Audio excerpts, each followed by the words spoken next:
Estamos de regreso en esta recta final de Talentos que Suman. Fíjense que veíamos este ritmo, digamos, de trabajo, de todo lo que hay que hacer para ser mejor persona, pero tendríamos que irnos un poquito más atrás también en cuestiones de qué está pasando con nuestra juventud, qué están pasando con nuestros niños, Angie García, sí, por supuesto. Porque fíjate que hasta hace algunos años en Corea del Sur se hablaba de que el principal reto que tenía Corea es que sus niños se estaban suicidando. ¿Sí? En Corea del Sur, en Japón, en estos lugares, digamos, netamente avanzados, industrializados, que tienen los primeros lugares de educación, pero resulta que de un tiempo para acá, los niños, en México está sucediendo algo similar. También está pasando un gran fenómeno. Y vaya, es una alerta que hay que poner, ¿no? Es un foco que de inmediato hay que tocar. Y tenemos aquí a la maestra Sandra Schaffer, que nos va a hablar de este tema. Maestra, ¿qué está pasando? Pues sí, la verdad es que es muy impresionante porque antes no se daba el oír depresión en niños. Claro, ¿no? Pensábamos que era un tema especial para adultos. Para adultos, ¿no? Y luego ya de repente algún adolescente, ¿no? Y principalmente por lo que tú hablas, que viene de China, de todas estas, digamos, estas potencias, digamos. Las potencias asiáticas, en donde la competencia académica es fuertísima. Claro. Lo vemos en las universidades en Estados Unidos, es decir, los chavos, hay una competencia tan fuerte que acá hay mucho índice de suicidio, pero era raro oír qué pasaba con los niños. Y actualmente en las investigaciones que se tienen, se sabe que hay un 3-4% de niños con depresión. Válgame. Y entre un 4 y 8 en adolescentes. Porque es muy alto. Es una cifra alta, digamos. Es muy alto. Y bueno, pues las situaciones ambientales y de trabajo de los padres y la situación de inseguridad y todo eso, pues se ha acrecentado no solo en México, sino a nivel mundial. Y esto ha hecho también pues que hayan grandes cambios en toda la personalidad y adaptación de los niños. Es decir, lo que nosotros tenemos cuando hablamos de los niños y de estos porcentajes y de los síntomas de depresión y demás, tenemos que ver dos cosas. Uno es la personalidad del niño, porque ahí varía también mucho en, pues, qué niño se deprime más fácilmente, ¿no? Y la época en el desarrollo de su vida, porque ahí los síntomas son muy diferentes. Obviamente la personalidad influye mucho. Y te digo, no es lo mismo un niño de 5 años que un niño de 10, ¿no? En cuanto a los síntomas y lo que va sucediendo. Hay focos y hay que estar como muy alertas, ¿no? Porque hay una diferencia entre lo que es una tristeza y una depresión, que a veces se confunde, ¿no? Digo, a todos nos pasa que tenemos momentos de tristeza, ¿no? Y a los niños también. Porque, y se vale llorar de repente. Claro, y porque tienen dificultades, ¿no? En habilidades sociales o alguna situación académica que los puede poner tristes o que saben que a lo mejor están esperando un regaño y están asustados, etcétera.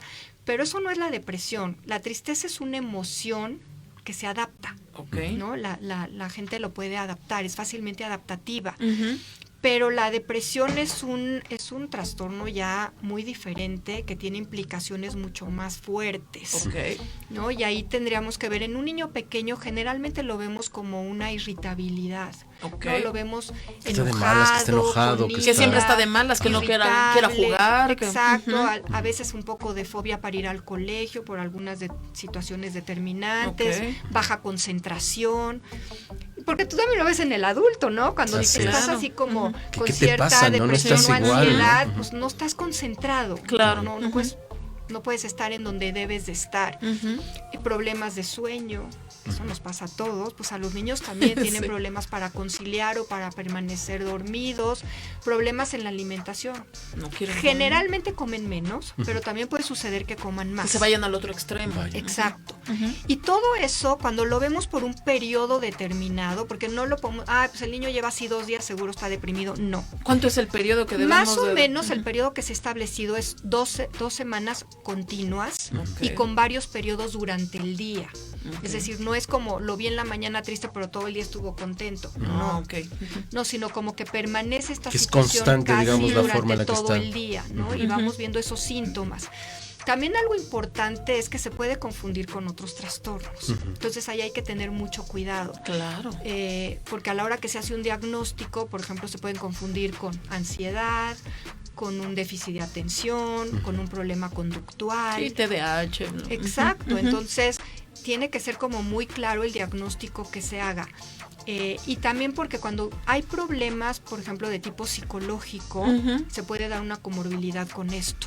Hay más frecuencia cuando hay un problema psicológico que pueda haber una depresión, ¿no? Y la ansiedad y la depresión vienen mucho de la mano. Okay. Por eso a veces es difícil separarlas, ¿no?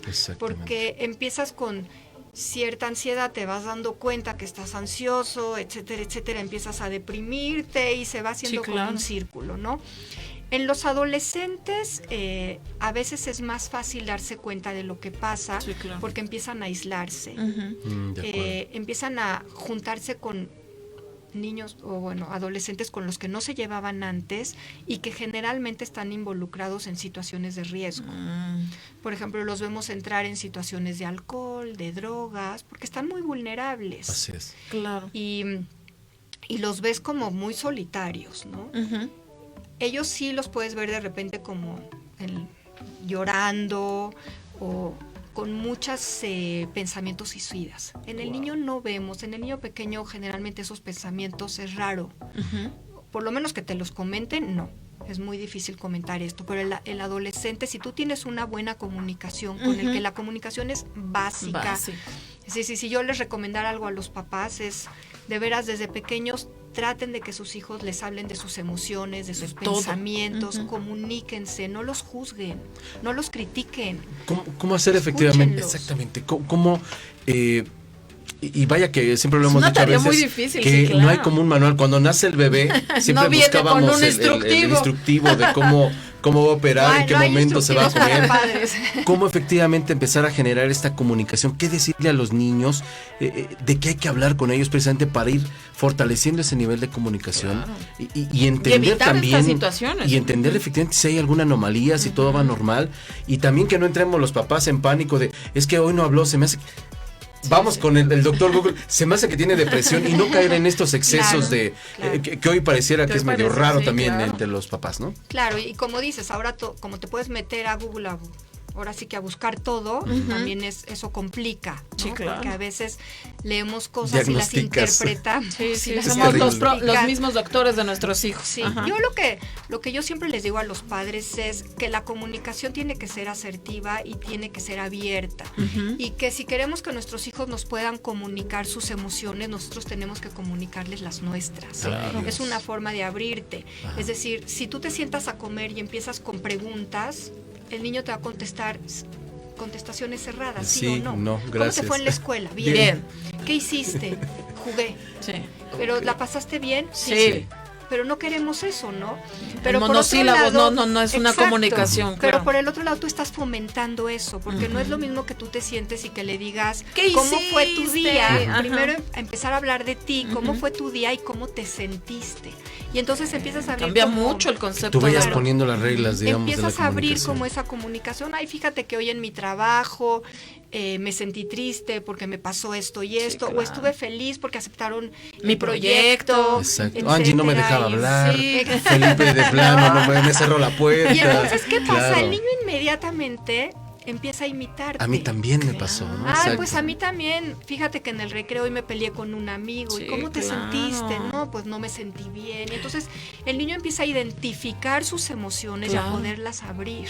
Exacto. Y que rara vez hacemos eso. Sí, por supuesto. La verdad nos reprimimos siempre, tendemos a reprimirlas. Y además tú les pones como que las palabras a los mismos niños o adolescentes, ¿no? Seguramente estás así porque tienes esto. Pero el chavo ni te ha dicho nada. Entonces finalmente tú ya le estás dando como esa apertura que te conteste lo que tú quieres oír. Y a lo mejor esa ni siquiera es la o en su mente ya está, y si le contesto se va a enojar. Mejor no regularmente le digo. Hay ese temor de los niños o de los adolescentes. Híjole, es que si te digo te vas a enojar. Te vas a enojar. Te voy a decir algo, pero no te vayas a enojar, papá. ¿Cómo empezamos? Porque el problema pareciera que son los niños, pero en el fondo podríamos empezar a hacer nosotros. Claro. ¿Cómo empezar a desactivarnos, doctora? Yo sé que es complicada esta fórmula, pero ¿cómo empezar a desprogramarnos y empezar precisamente a abrirnos con nuestros hijos, con nuestros adolescentes? Lo que dices, ¿no? Y lo que piensas. Claro. Porque todo eso tú lo traes todavía de tu familia, ¿no? Así es. Entonces es como irte cachando. Yo inclusive a los padres les digo, cuando un adolescente lo ves mal, es como, y lo oyes hablar, y generalmente empiezan criticándose, ellos mismos hablando en negativo, cáchalos y dile, ¿te estás dando cuenta de lo que estás diciendo en este momento? Tú eres un chavo positivo, tú sí puedes hacer esto, ¿por qué te dices eso? ¿Por qué te estás llenando de toda esa basura que no te pertenece? Entonces es mucho ir haciendo como esto consciente, ¿no? Que nos pasa también al adulto. Es decir, si tú empiezas a analizar tus pensamientos y tus emociones, ¿cuántos de estos pensamientos y emociones al día son negativos? Claro. Y todo eso lo transmites dentro de ti, en tu personalidad, en tu ejecución diaria, con la gente con la que te topas y te llevas, pero obviamente le transmites eso a tus hijos. Claro. No es como lo mismo, si tú tienes miedos, si tú eres una persona ansiosa todo el tiempo, ¿qué es lo que tus hijos observan en ti? Lo mismo. Y luego pretendes que sean diferentes, pero que sean eso es abiertos, lo que viven. espontáneos. Pues entonces, todo esto, toda esta transmisión tiene que ver con la genética. Digo, obviamente son más vulnerables los chavos que los padres tienen algún tipo de este trastorno, ¿no? Los trastornos ya sea ansiedad, depresión o algún trastorno psicológico. Claro. El ambiente en el que vivimos. Los chavos, muchos viven en un ambiente realmente agresivo, etcétera, ¿no? En donde hay golpes o en donde hay gritos. ¿Qué pretendemos de estos niños que viven, que salen afuera a hacer lo mismo, a imitar lo mismo? Entonces, pues tenemos que empezar con el ejemplo, tenemos que darles un ambiente rico, más cordial, más sano, tranquilo, sano, etcétera, y todo eso va a generar otro tipo de personas. Eso fue lo que nos ha detonado, digamos, que los niños estén cayendo ansiosos, depresivos. Exacto. Vaya responsabilidad que tenemos los papás y que mucho de ellos seguramente lo hemos ocasionado nosotros mismos. Pero también hay muchos cambios que se han dado últimamente, ¿no? Digo, ¿cuántas familias por las situaciones económicas, por ejemplo, viene otro familiar a vivir a la casa? O tienen que cambiar de... Los papás se divorcian. De domicilio, ¿no? A veces se van a otro estado o tienen que irse a algo más pequeño, los padres se divorcian.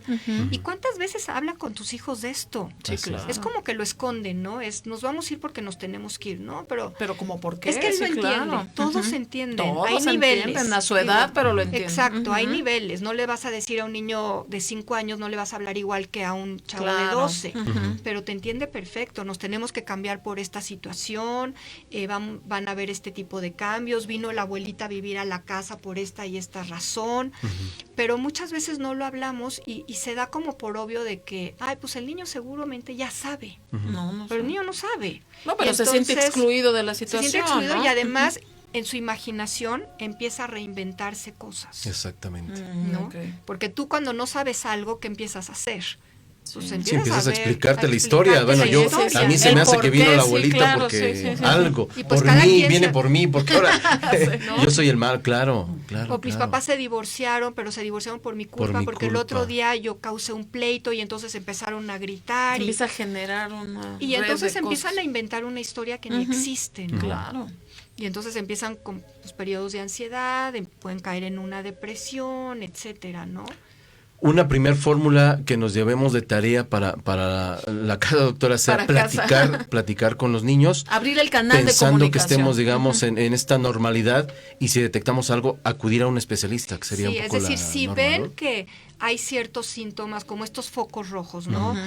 Falta de concentración, el niño no está durmiendo bien, lo ven irritable, lo ven agresivo, con problemas de conducta, una baja en la escuela, ¿no? Una baja escolar, etcétera. Y esto va permaneciendo por un tiempo considerable. Sí, claro. Yo digo, unas 2 semanas que lo ven que no cambia o que inclusive puede exacerbarse esta situación. Yo sí acudiría que va en aumento. Yo sí acudiría con un especialista para que vean qué es lo que está sucediendo y lo puedan ayudar. No necesariamente va a necesitar una terapia. A veces, como tú dices, ¿no? ¿Qué hacen los papás? Muchas veces hay que trabajar con los papás porque los cambios vienen desde ahí. Sí, claro. pero sí es importante asesorarse para que esto no pase a mayores, ¿no? Y no se susciten situaciones que posteriormente sean como más difíciles de controlar. Claro, un grupo de apoyo sin duda es su fundación, así que cuéntanos un poquito de esto, maestra. Pues en la fundación sí, hacemos todo esto, tenemos diferentes grupos de terapeutas, especialistas para problemas de aprendizaje, problemas del lenguaje, problemas emocionales, y trabajamos con una técnica que se llama el neurofeedback. ¿Qué es esto? Es decir, muchas de estas situaciones, por ejemplo, la ansiedad, la depresión, el primer tratamiento, la primera opción para muchos es un fármaco. La verdad, para mí no. Para mí es de las últimas, porque siento que hay muchas otras cosas que tenemos que hacer. El fármaco nos ayuda a mitigar los síntomas, pero si no nos vamos a la raíz del problema, el día que no tomes el fármaco, vas a continuar con esos síntomas de una u otra forma, ¿no? El neurofeedback lo que hace es un proceso de autorregulación. Entonces, ya sea el niño o el adulto aprende a regular sus ondas cerebrales, que son las que están en desequilibrio y son las que están causando cualquiera de estos tipos de problemas, ¿no? Que pueden ser problemas de sueño, problemas de memoria, problemas de atención, problemas de depresión, de ansiedad, etcétera. Y poco a poco él empieza a aprender y su cerebro a cambiar qué es lo que tengo que hacer para que esto suceda. Y el cambio es permanente. Entonces, después de tomar esas sesiones y todo, la persona ya puede autorregular esas funciones. Perfecto. Y no requiere de un fármaco. Y si está tomando un fármaco, puede llegar a quitarlo, ¿no? Puede llegar a eliminarlo con el tiempo, o por lo menos a bajar dosis y que no tengan que ir en aumento. Y en los niños, pues que no empiecen, ¿no? Porque hay tantos niños medicados por TDA o por muchas cosas, y que finalmente lo que queremos es que a la larga ellos puedan autorregularse y que no dependan siempre o de una terapia o de un fármaco. Perfecto. ¿Cómo pueden estar en contacto con ustedes, conocer todo este trabajo que hay que acercarnos, estemos en una situación así o no, como para ir conociendo mucho más de cómo también llenarnos de herramientas y de pues de estar, ¿no? Pues se pueden comunicar con nosotros al 5589-2731 o 5589-2699. Tenemos la página de la Fundación de Neurociencias para el Desarrollo Integral del Individuo, AC, o Psicoaprende, que ahí viene pues todo lo que hacemos y cómo nos pueden contactar y algunos artículos o situaciones en donde ellos quieran seguir aprendiendo. Nos pueden escribir y hacernos preguntas y con mucho gusto les contestamos. Siempre estamos abiertos a lo que se necesite. Perfecto. Hay que prepararnos para ayudar a nuestros jóvenes. Finalmente es prácticamente la mitad de la mitad del país que tenemos. Imagínense ustedes, esa otra mitad que ya rebasamos, digamos, un poquito esa marca. Tendríamos que ayudarlos a que efectivamente puedan enfrentar este mundo, que a veces es un poquito más agresivo de lo que pensamos, pero que finalmente con estas herramientas que nosotros hemos aprendido o que podemos ir aprendiendo, vamos a ayudarles precisamente a que puedan sortear panorama esté mejor, más agradable. Escenario complicado. Y también como adultos, ¿no? Estamos pasando por una depresión, pues finalmente masiva, creo. Esto va a intervenir en todo digamos en toda la gente que viva a nuestro alrededor, ¿no? Nuestros hijos, nuestro entorno, nuestro trabajo, etcétera. Vale la pena hacer algo. Pues así está el reto y hay que trabajar también en este tema importante para los jóvenes y para los niños. Gracias, maestra Sandra Schaffer, por haber estado con nosotros. No, al contrario, gracias por invitarme. Y estaremos ahí pendientes de todo el trabajo que hacen ustedes, porque vaya que hace falta hablar de estos temas y efectivamente poner cartas en el asunto. Gracias por estar con nosotros. Gracias. Angie García. Vámonos, porque ya nos dejamos un montón de pendientes en información que vamos a estar publicando en la página de Talentos que Suman, para que estén pendientes de todo lo que se está generando en información y en todas las cuestiones que semana a semana estamos comentando aquí. Nos vemos, nos escuchamos, nos encontramos la próxima semana en punto de las 4 de la tarde. Esto fue Talentos que Suman. Sigan con toda la programación de You Talent.